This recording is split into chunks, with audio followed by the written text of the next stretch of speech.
Can you hear yourself coming out these speakers? Because I need to have them on in the background. Like, is it if you just Wait, talk? let me say, let me. No, I can't hear that. Who are you, and what is just your sort of mission as an artist? You know, how are you trying to make people feel with what you're doing with your Homekeepers music? I want people around me. I live in Southern Maryland. I don't know if that was a question, but I want people around here to realize that you can make music, and because there's so many kids I know that they play guitar or bass or whatever, and they just don't do anything with it. I want people around here to realize that if you just make music, you can do something with it. People will hear you. All it takes is just to play or make a song. Making songs is hard, but and like people will hear you and they'll be excited by it. It doesn't have to be amazing. People think that you got to be perfect to be a musician, but that's never the case. Making music is kind of cool and it could be easy, you know? No, that's a great answer because I think it's like music doesn't exist until you make it exist, and sometimes that's like you got to do something with it beyond just playing with it. So yeah, I think that's a great answer to that question. You can be practicing on your guitar in person, not recording it. But once you record it, that is worth so much. Just Yeah. having a recording at all it doesn't have to be perfect. Like I said, sorry, I don't want to hold you No, up. no, no, no. This is good. This is all good. This is good stuff. But yeah, moving on. I love the name Homekeepers. And is there an origin story behind that? Where does the name Homekeepers come from? Yeah. A lot of bands have really good origin stories. Mine, I really don't know. If I had to guess, I would say I started playing guitar not that long ago, and I quickly just wanted to find someone to play simple drums for me on two drums and like just like do stuff in my house. It was like, okay, I got a band. We gotta have a band name. Where do we play all the time? My house, home. Well, originally it was actually the Housekeepers because I thought like, what I want like a name that like it's not very assuming. It's not like the Death Crunchers. I think I accidentally called it Homekeeper one time. I was like, hey, wait, that sounds kind of cooler because it's not its own thing. I wanted a name that somewhat if you looked it up, you wouldn't get like an article about an object or occupation before my Right. thing. Yeah, yeah, yeah. You know what I like about Homekeepers as well is like I feel like Housekeepers somehow like in my mind is cold and Homekeepers Yeah, is warm. I I don't absolutely know get it. why, but it, Because it, know it makes why? sense that way. Yeah. You don't say I'm going back to my house. You say I'm going back home. You Yeah, know? yeah, yeah, yeah. You know, we're gonna talk more about guitars and stuff in a second, but like even just like it's a warm sound, so it's like yeah, home over house. Yeah, it does definitely work. Okay, so what would you say inspires your sound the most? It might be obvious to people that have like a really Huh, keen ear, but like, you know, to huh. anyone that doesn't know, anyone that's only finding out about the Homekeepers right now, who inspires you the most to have that sort of a sound? The most obvious is this little known, very underground guy. His name is something like Mac DeMarco. I don't know if I'm getting that right. No, I I'm just wouldn't kidding. know, and I've never made an Yeah. episode on him before ever. But But yeah, here's the thing. He had a band. It's I think it's like his first like official like releases, not under his actual name, called Makeout Videotape.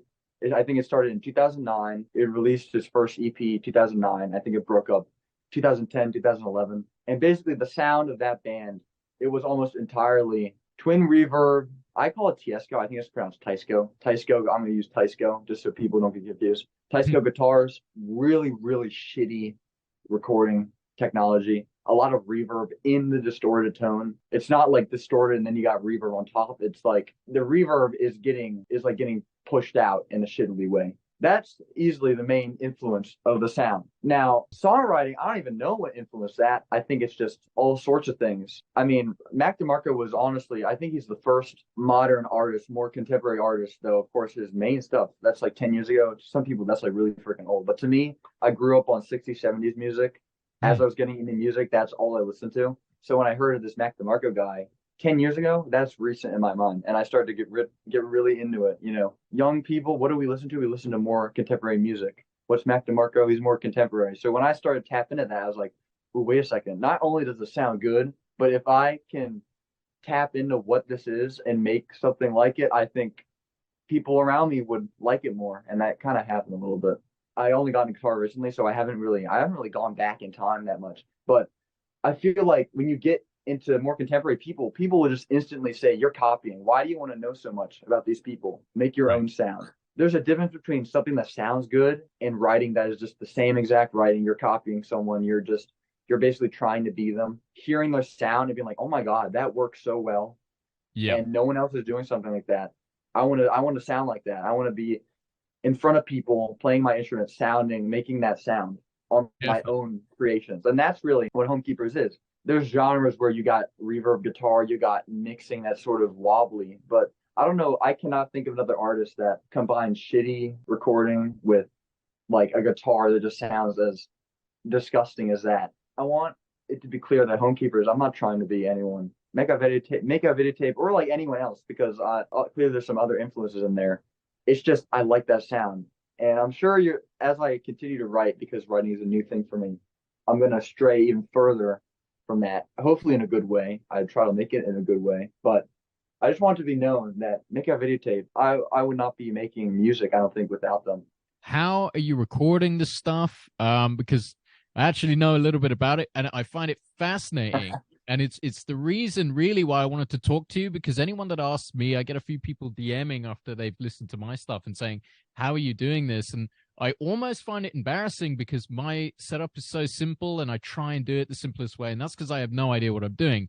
But you've tapped into something where it's like it's even simpler and you're absolutely nailing it. So please tell people, how are you making these records? So if you heard my stuff, you probably thought to yourself, man, this sounds kind of shitty and Hmm. like production wise. And the reason why that is because what I'm filming on right now, I think it's an iPhone XR. That's what I use to record every single thing. Just iPhone. The mic is on the side where you charge it, like you're holding up a phone to talk. I just point that either at the amp for bass and guitar on a little table over there while I record these drums.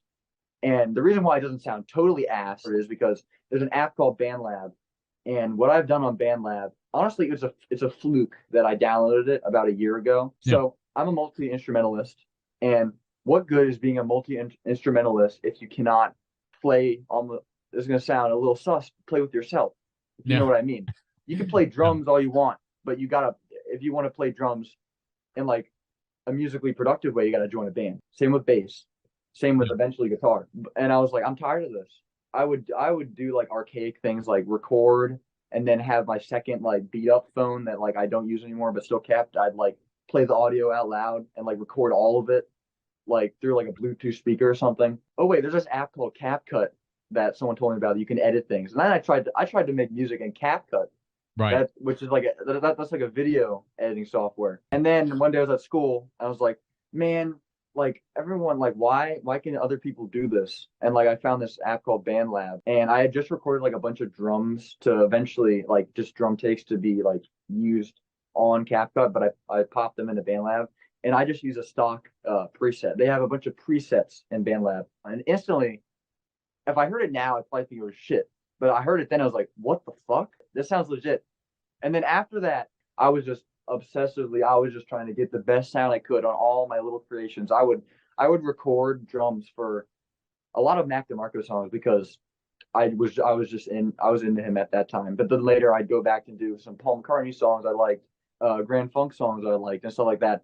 I would just like record drums for him. I would do bass takes for him, and all through summer I was just developing these presets. I would use more compression there, use a different frequency cutoff there, and it sounds so complex, but like it's really just like fiddling. And like only reason why it developed so much is because you could save them. These presets I developed, I've found like this preset will give me this sound for this guitar. It'll make it go kind of in the back, or this will bring it up and make Yeah. it like forward. And I would just apply it to stuff I was writing. I wrote one song and then I wrote the rest like a little later. But this one song I got the presets down. I just saved them and copied from the rest. It's just all an iPhone. I just use an iPhone. I only microphone I have is an SM58 that I have no idea how to put through any software to record.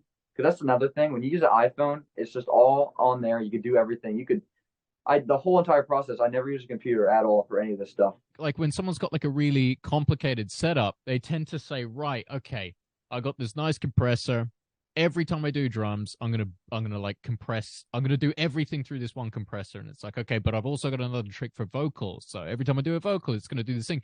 But like when you have done it all on the phone, it's nice to know that it's like, okay, is the iPhone the greatest microphone in the world? No. Is this the best way of miking up an amp, even if the iPhone is the only thing I'm using? No. But all the fixes, all the workarounds, you're able to save like how you do it. So it is actually like I know what an iPhone does when it's recording drums. So I can just throw it into my preset and it works. So it's one of those Exactly. things where it's like if it works, like just stick with it. You know what I mean? It's the case with like I think every single drum, not drum, guitar track on the entire EP. It's just first take, not even a demo. I was just fiddling around. Okay, I got the idea. Let's hit record. I just did it. I was even thinking in my head on the last one, especially the last one. It was called "Who You Are." I was thinking to myself, man, this is not gonna. I have to do this again. And I heard, I was like, it works. Yeah. And guitar was the first thing I tracked on every single thing. It's almost like you're able to say, because this is not necessarily the best way of recording, I'm happy to have this go sort of however it's going to go, and then it's like it's fine because that's just the vibe. Oh man, this is just such a it's such a sound. You just sort of you tend to accept whatever's going in. The opening track, Here We Are, I think it's got a great name because like it's, track number one. Here we are. So can you tell me a little bit about what that's about, or is it even about anything at all? So I came into making this EP with a few like hard set ideas, and then I knew I can't just make like a 3 song. I mean, some people make a 3 song EP, but I didn't want to do that. So I have Yeah. to come up with some more ideas. And I just fiddled around and I came up with that riff. I was trying to copy Sans AIDS, I think, No, yeah. and I was trying to copy their song Stoop a little bit, but obviously it came out nothing like it. I don't know if anyone heard it, but I pulled a little Weezer on that thing because I was playing some of my friends like some early mixes of the stuff. Early mixes. That sounds like so professional, even though it's just on an iPhone. But I was like, "Did you hear that? Did you hear that?" And they're like, "No, what are you talking about?" I was like, "Didn't you hear the Weezer? I did the Weezer." And they're like, "No, they didn't hear it, but I guess I heard it after I did it." Well, that's cool. No, that's forever my thing. You know what I find I say to people a lot, like, cause now I feel bad. I'm kind of plugging my own stuff, but like, No, I whenever I got play you. someone a song, I'm like, "Did you hear the piano?" I'm saying that all the time, not for every song, but for loads of songs. I'm like, "Can you hear the piano?" Never once has anyone heard the piano, but that's stuff for yourself. You gotta. Exactly. It's gotta be for yourself. Yeah. Um, so like we've spoken a bit about like how you're making this stuff, and you've talked about like you've got the was it the 57 or the 58, which is like the microphone you 58. have, but you're gonna I would use I what I do with that mic is I use it live for band things for vocals. That's all I use it for. yeah, okay. So what I'd be interested to know is, and to be honest, I'm so impressed with like what you're able to do with just a phone that this question, it's not a leading question in any way, but do you ever feel the need to say, right, I've done this one thing with the phone. I now maybe need to think about microphones or computers or mixing or whatever. Do you ever feel the need to do that? Or are you kind of in the mindset of, I found this thing that works, so I want to continue with it? I've thought of that about that before. My mindset is if I ever want to do things with like a whole drum set or cymbals, probably, I kind of want, at least for right now, this to be just my thing because I'm good at it. I've made it real easy. And I've almost thought of it like I would want that whole setup stuff to come to me more than I go to it. I'm just doing my thing here. I'm just making music. I just do it. I just make music. It's fun to do. And with that recording technology, first I'd have to probably get a laptop for it. And like it costs a lot of money at the end of the day. Yeah. If I do a tape machine method, I have to first I have to make sure it won't like break itself. Then I have to figure out how do I get that tape in a digital format, all that stuff. Of course, it's inspiring to do that. I'm sure if I had a tape machine, it would be like incredible to just watch that thing rolling as I play drums, just like standing up or something, Yeah. and like that would be incredible. But I feel like this iPhone thing, I have it, and I feel like I can even push the envelope further than I have. And I mean, me personally, I don't think I push the envelope that hard with Stay a While, but like I'm sure I could really, really do something a little different. But I kind of like the sound I got a bit. I sometimes when you're listening to music, you don't you don't pick up necessarily what's being said all the time. You're just enjoying the vibe. And then certain lyrics will like they'll just jump out at you for some reason. So I'm sitting there and I'm listening the other night and I hear don't expect so much when you're out of touch. And then another part of that same song, you can't expect them to know you if you never tell them. And that was in Our Ooh. Tendencies. So I'm interested to know what that is about. Can you share anything that ain't too personal for you? Because it sounded very interesting. Oh yeah. Out of all the songs on this record, this song easily means the most. Okay. The point that I'm making this song, I'm trying to make, or I'm trying to talk about, is that so many people they they feel like they have something cool about them, but like no one knows about it or no one cares. And like the beginning line, I forget exactly what it says, but I just know it's a situation where it's like, oh, I asked you, hey, what's up? And like you don't say anything or you don't say your name. And then yeah, I do the same thing. And don't expect so much when you're out of touch.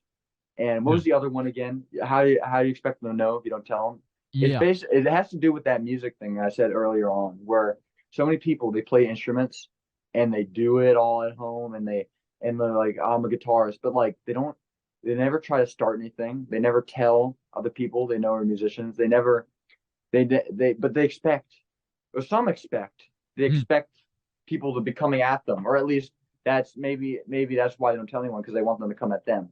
When people don't talk to other people or they I kind of isolate themselves, yet they expect to have a bunch of friends. And I mean, the fact is, it's hard to do that. Because you know why? I was just like that. Because Yeah. I used to not talk to people, only have a couple friends, and I used to be afraid to talk to people. Yeah. And now I have a lot of friends, and I think the main difference is just that I've been more open about who I am, and I've Hmm. talked to more people, and I don't expect them to know, wait, you're a musician, you play drums. They know that because I post about it. I tell people about it, and that line, don't expect them to know if you don't tell them. I was tempted, or I honestly I feel like I should have made it. Don't expect them to know if you don't let them, because it's Yeah. not so much you don't have to tell people. Let it be known that you're good at something. Because guess what? You're not going to annoy people by posting stuff about your guitar. I mean, and if you do annoy someone, they're just kind of an asshole. Like, who cares? Scroll away. It's who gives a fuck. But like the people that will engage with that, I mean, they didn't know that before. Now they know. They know you're a musician, and that really helps you grow. Because I feel like I grew as a musician a lot when people started to take notice of me because it's really inspiring, and I want more people to know what that's like.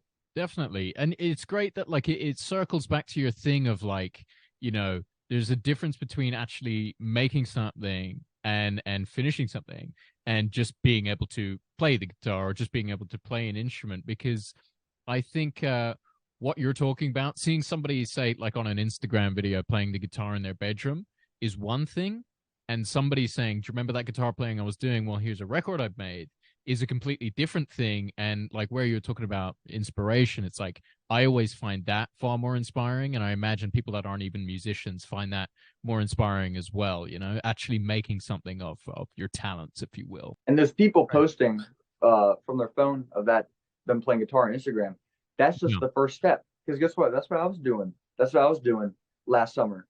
Yeah. And people notice that, and you think, oh, I want to impress them. I want to really impress them. And then it just builds on each other on itself. But it's that first step. Make it known. It should motivate you a little bit. It should make you think a little bit. Just I think you're right. Like, don't. It's important not just for the world, but like for your own empowerment to sort of say like, oh, nothing happens to me unless I do something. It's what you're saying. Make it known. Like I because think it's very important for people to make things. You know, it doesn't have to be music. It doesn't need to be a painting on a canvas, but it's important to yeah essentially do what you're talking about. So when you're saying inspirational, it's like no, it absolutely should be inspirational. I think yeah, just make yourself known and don't expect the world to come to you. I think that's actually a really good piece of advice. Yeah, I think that's a good message. Speaking of good messages, the EPs stay a while. So a while was kind of the lead single. It was the first. It was like the pre-release single. What is a while about? Can you tell me a little bit about that? Yeah. ooh, like most of these songs, I choose lyrics that kind of sound cool, all that stuff. But this song does have meaning. So the first verse, is kind of like, oh, she's near. Oh, look down. Oh, oh. And what I was kind of trying to go with this whole song, and especially the chorus, is it's basically about like girl troubles. Basically about, oh, there's that girl that I used to date. I know so much shit about what they happened. I'm just gonna tell you all about it. Why you gotta stay away from that. Okay. It sounds kind of cheesy when I say it out loud, but I think I like songs that have like numbers in them because it kind of like it's like 100 million. Oh shit, you just said a fucking big ass number. A Yeah, yeah, hundred yeah, things. Oh fuck. And it sounds kind of cool. And it's like I have 100 things to tell you about, yeah, and yeah, I'm yeah. gonna keep you here for a while. I'm gonna tell you all about them. That's kind of what that song is about. Honestly, it's kind of nonsense. I think the next verse is like it's sort of just meant to sound foreboding about like like that motherfucker. I don't like her, and like when she's around, like bleh, bleh. Yeah. It's funny because I don't really feel that way about anyone currently. It's more about probably how I used to feel like a few years ago about someone, but Yeah, not so much anymore. But it's an interesting feeling to want yeah. to write about because I feel like that's a position not many songs take. The position of not so much I hate this girl. It's more I hate this girl. I'm gonna tell you about this girl. I'm gonna sit you down. I'm gonna tell you about this girl. Um, okay, this next question here. As much as like the music has a like a makeout videotape flavor to it, do you ever wonder if you would be in the same position making music and picking up guitars and recording stuff, whether it was in a studio or like on the iPhone? First of all, would you even still be doing if it wasn't for Mac DeMarco or Makeout Videotape's influence? Or maybe like how different would it be, if you still did it without, Mac DeMarco or Makeout Videotape having existed? Would I be recording? Honestly, I feel like I probably wouldn't because the fact is, before discovering contemporary musician Mac DeMarco with his contemporary album 10 years, over 10 years ago, too, it sort of like woke me up to the fact that to be a recording artist, you don't have to be all like so polished and all this stuff because 60s and 70s, amazing ass music, but there were not that many DIY sort of bedroom type people in that Yeah. setting at all. My favorite musicians from back then: Billy Joel, Paul McCartney, Plastic Ono Band, Todd Rundgren. Todd Rundgren is probably the closest guy. I can't believe I haven't mentioned that guy. Todd Rundgren is honestly the '70s Mac DeMarco, Is except he, he did was he in a do more Can We Still polished Be position. Friends? Was that Todd Rundgren? Was it? Did he do? Why can't we still be friends? Yeah. If That we is him. can And play this game and yeah, one of that my guy. favorite albums by him. Right. So he was a multi-instrumentalist and he was a producer. He used to be in like a 60s kind of Kinks like copy band. Into the early 70s, he started recording his own music. Probably my favorite album of the 70s. He just fucking let loose in a little studio because the thing is, as a producer, he had his own studio. So he didn't Yeah. have to pay. I don't think he had to pay for it at all. He Oh wow. just he just recorded drums, bass, piano, horn. He played saxophone on. He was a saxophonist too, a little bit.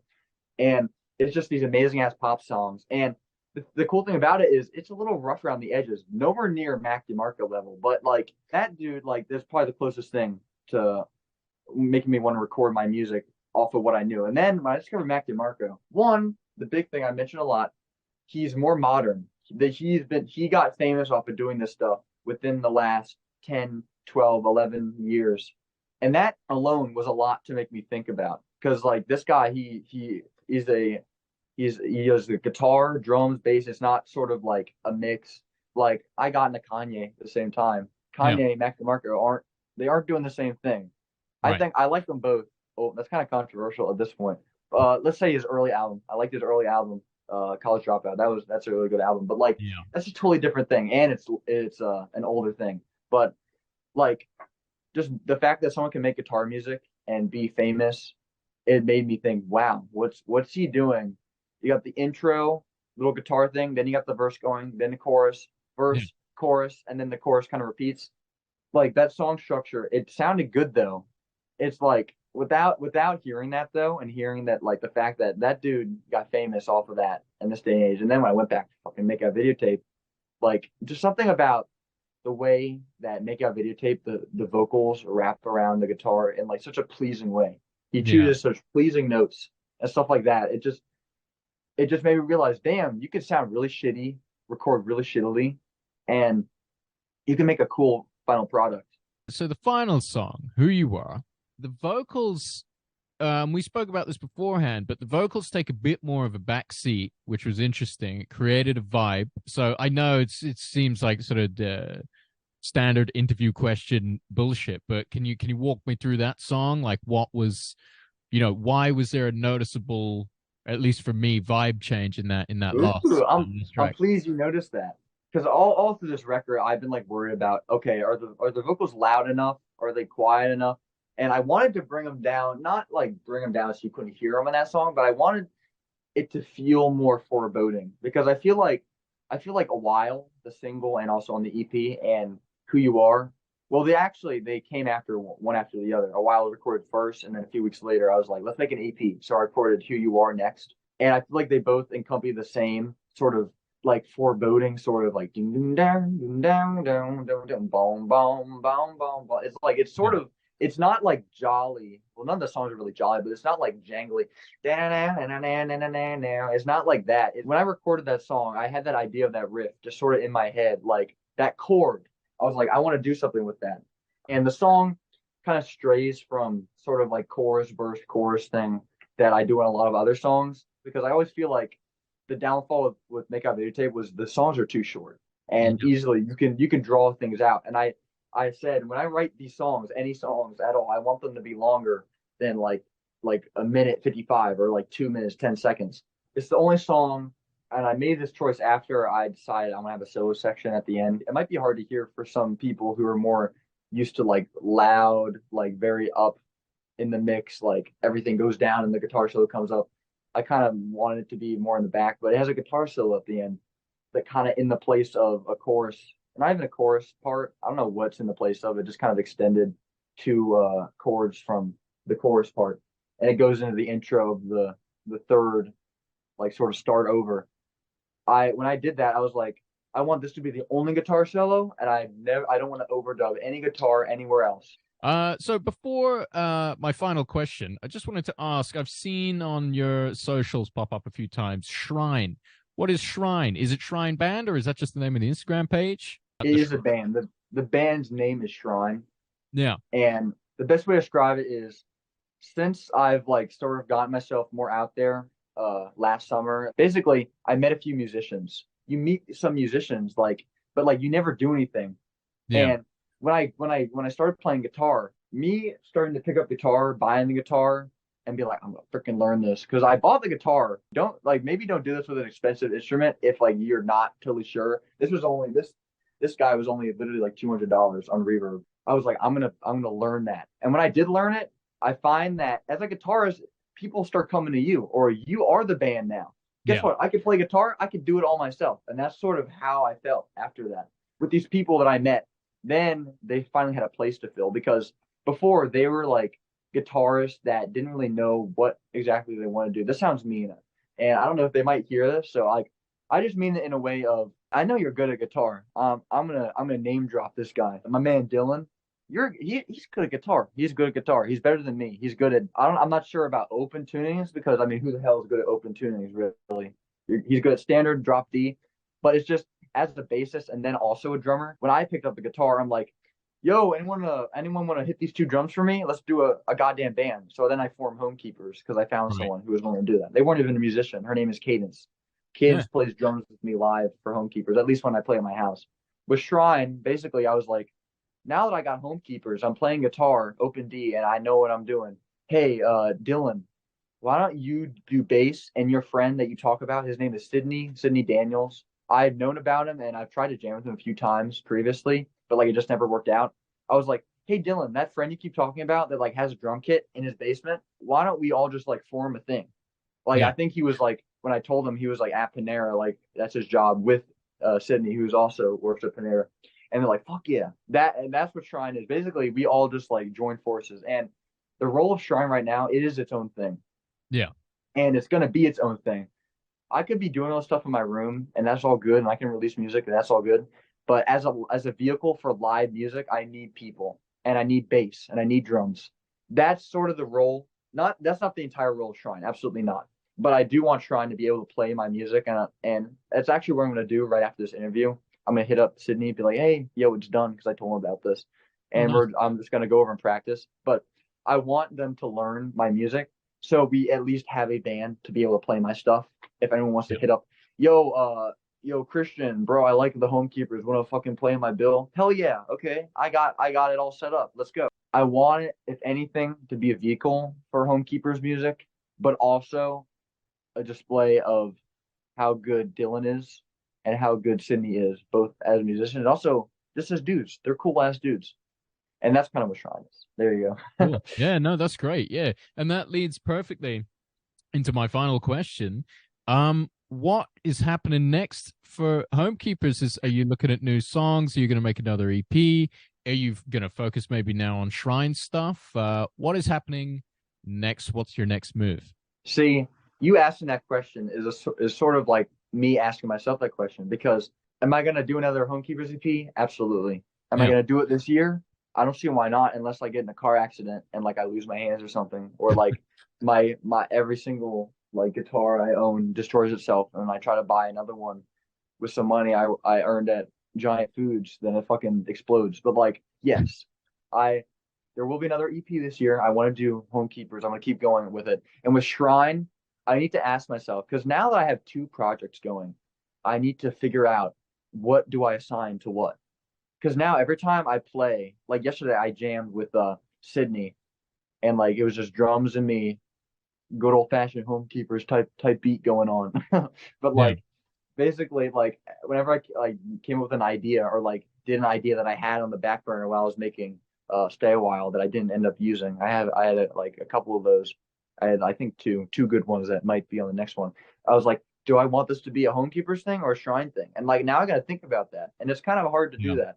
I don't. I know you're a recording artist. I mean, if anyone's watching this video, obviously they know that you're a recording artist. I'm sure that you feel that, but actually, I'm not sure. Are you part of two recording projects right now? I'm sure you get a lot of ideas, obviously. No, I'm just doing the Vanilla Franco thing. I've just recently started producing for someone else, which I'm really Uh, excited about, but I can't talk about that too much right now. But oh, I wonder if you're gonna get influenced by them. That's possible, in my yeah, opinion.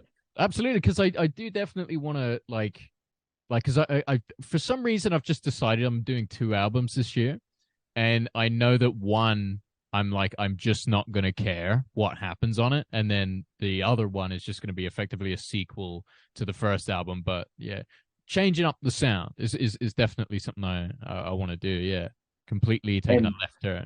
changing up the sound. I'm not sure. So, how many albums do you have out at this point? Albums I only got one, but the two albums are written already. They're just not I recorded gotcha. at all. Yeah, Now, what will change probably, it's not so much the sound. I'm going to be having the same settings on my amp, the hmm. same instruments going to be playing. What's going to change, if anything, is songwriting. And maybe I'll play a little softer. I'll make things slower, a little longer. I feel like I want to, honestly, maybe more vocal oriented. Because I'm no singer. I was never in chorus as a kid. I never got singing lessons or anything. What really just happened is I ended up singing in the shower long enough and singing along with headphones on that like I kind of got the hang of it and I could sing for myself. But I want to explore making the guitar. Obviously, I want it to have a lot of moments, but I feel like I don't want it to be as here I am. Yeah, yeah, yeah, yeah. Like I don't want it. I want it to be more.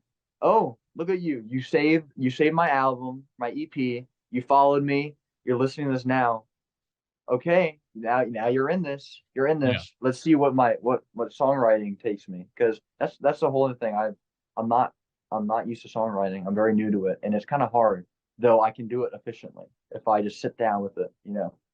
But I wanna drag things out. I want to be a little more vocal oriented, maybe a little more melodic, if anything, or maybe not. Maybe I won't.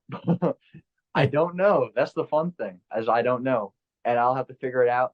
Just as you'll probably have to figure it out if you want to, you know. Yeah, yeah, yeah. Well, man, listen, I'm super excited whatever comes next. I mean, I only listened to the full thing not too long ago, but I'm definitely gonna keep listening to it. This has been Christian Delman Yes. and Vanilla Franco, having a cool interview here. Thanks so much for joining me. And Of course. yeah, it's been absolutely brilliant. Thanks so much for chatting, and I'm sure we'll do this again sometime. I'd love to. Maybe whenever my other thing drops, maybe Shrine, maybe Homekeepers. Who 100%. knows? Who knows? Oh, definitely, definitely, my man. All right, see you, man. Chat soon, buddy.